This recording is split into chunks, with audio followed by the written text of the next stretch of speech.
Apsidairyk aplinkui ir sustok akimirkai. Sutelk savo mintis ir pabandyk suvokti vykstančių globalinių procesų esmę. Jei tu vis dar sugebi mąstyti ir analizuoti, tau prieš akis atsivers didžioji paslaptis, kurią nuo tavęs visais įmanomais būdais slepia. Nebandyk palikti savo šalies, o problemas perkelti kitiems ant pečių. Visai netrukus tu pajausi vienatvę ir savo bejėgiškumą.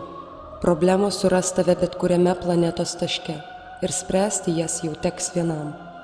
Didžiųjų sukrėtimų laikais išmintis ir kolektyvinė sąmonė gelbėjo mūsų protėvių gyvybės. Ir šie laikai neišimtis. Permainų, maištų metais materialinės vertybės visiškai prarasdavo savo vertę. Vienintelis išsigelbėjimo kelias buvo tikėjimas, viltis ir meilė. Šiandieną mes turime būti kartu, kad galėtume nuversti dirbtinai pastatytą sieną tarp žmogaus ir kūrėjo.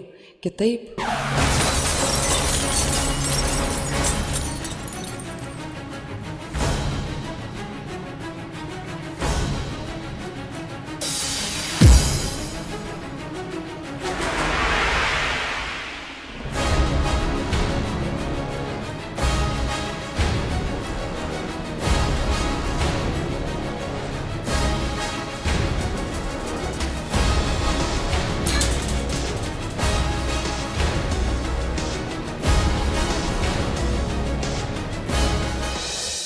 Nuo Lietuvos nepriklausomybės atkūrimo praėjo 2 dešimtmečiai. Ką apie mus pagalvotų žuvę už Lietuvos laisvę?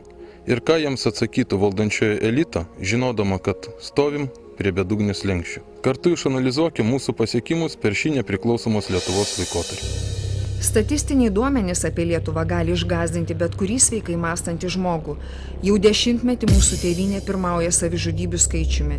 Remiantis statistikos departamento Eurostat duomenimis, Lietuva užima 1. vietą Europoje pagal savižudybių skaičių vyrų tarpe. 2. vietoje yra Latvija, 3. Estija. Kas antra santuoka baigėsi skyrybomis, o tai reiškia, kad milžiniškas kiekis vaikų patiria psichologinės bei moralinės traumas. Dėl nesusiklosčiusių tėvų tarpusavio santykių vaikai tampa agresyvūs. Visuomenėje didėja smurtas bei nusikaltimų asmeniui skaičius. Vaikų namai bei internatai pilni vaikų. Pagal organizacijos ginančios vaikų teisės pateiktus statistinius duomenis, 2005 metais Lietuvoje buvo apie 13 300 vaikų našlaičių bei tų, kurių atsisakė tėvai. Jei prie esamų faktų pridėsime korupcijos mastą bei esamų kriminalinių nusikaltimų kiekį, bendras vaizdas tampa niūrus. Pati korumpuočiausia pasaulyje šalis – Lietuva.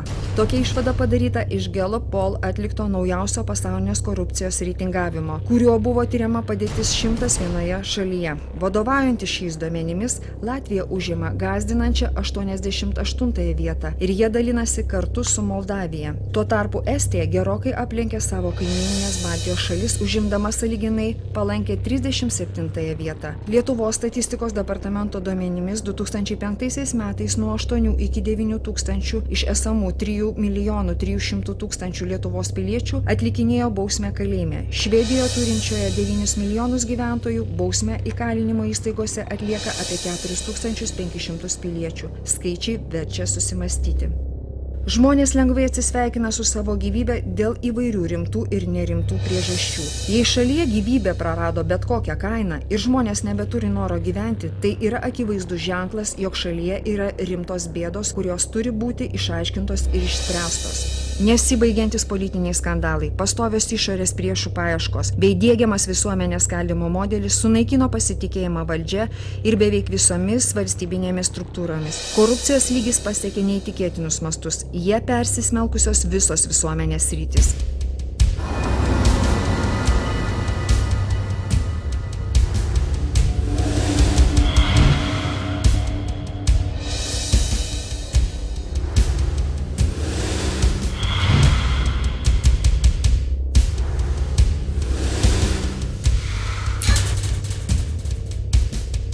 Dar vakar šiuolaikinis pasaulis su savo rinka, demokratija, progresu, pirmenybė materialinėms vertybėms atrodė nepajudinamas.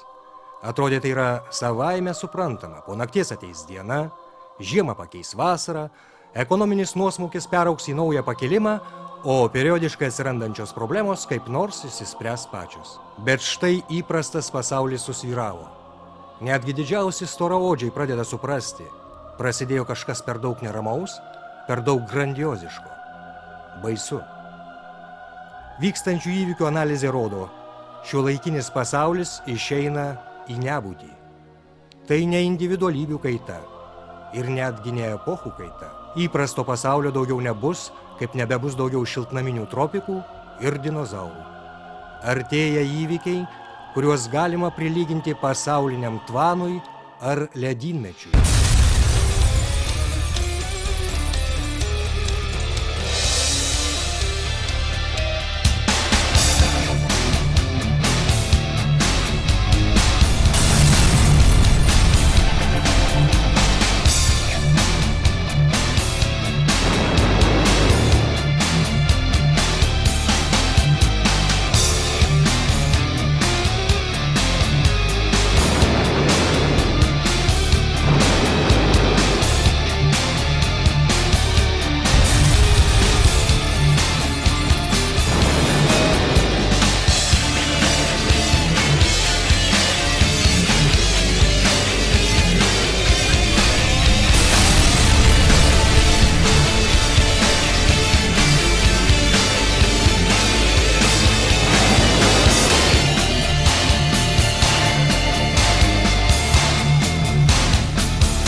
Žymus Vokietijos publicistai, žurnalo Špygel redaktoriai Hansas Peteris Martinas ir Haraldas Šumanas savo knygoje rašo.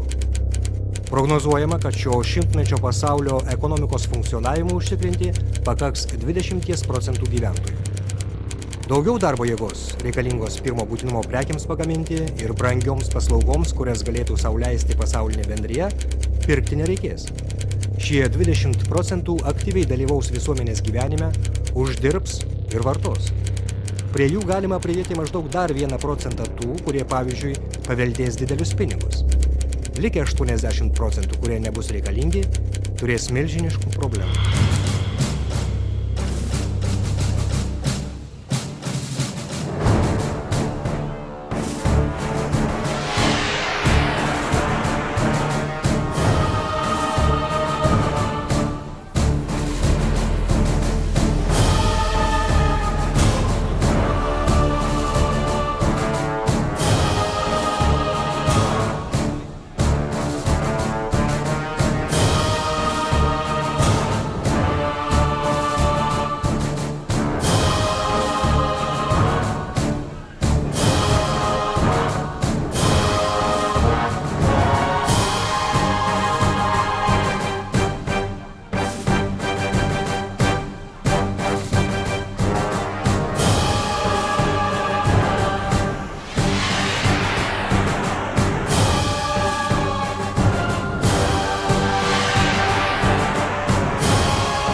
Prancūzų ekonomistas Žakas Atali savo knygoje rašė: artėjanti nauja pasaulio tvarka turės nugalėtuosius ir nugalėtojus.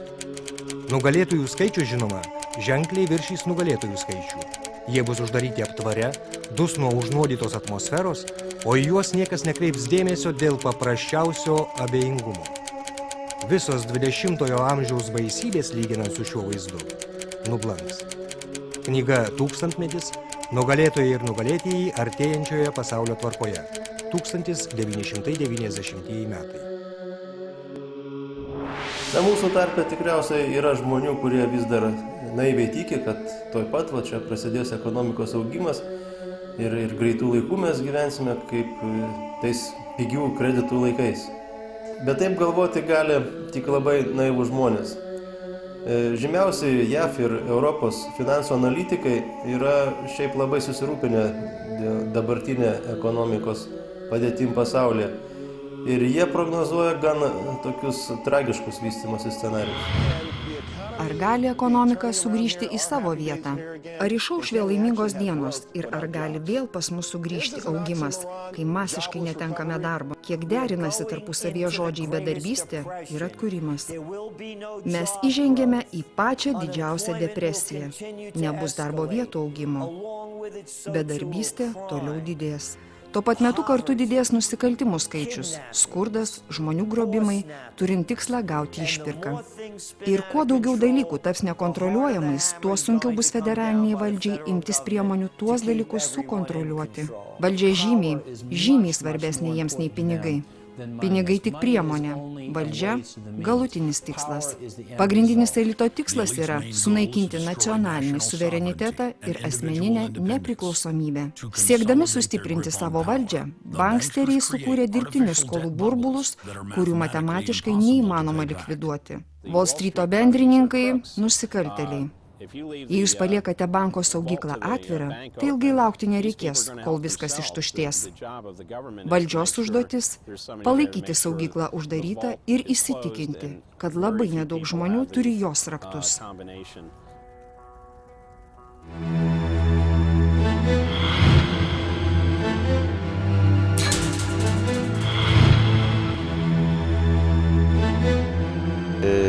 Labai daug įmonių Klaipėdoje, galima pasakyti, bankrutavo, atleidimas masinis darbuotojų vyksta, kaip Klaipėdos Baltijos laivų statykloje, ten atleidžiami yra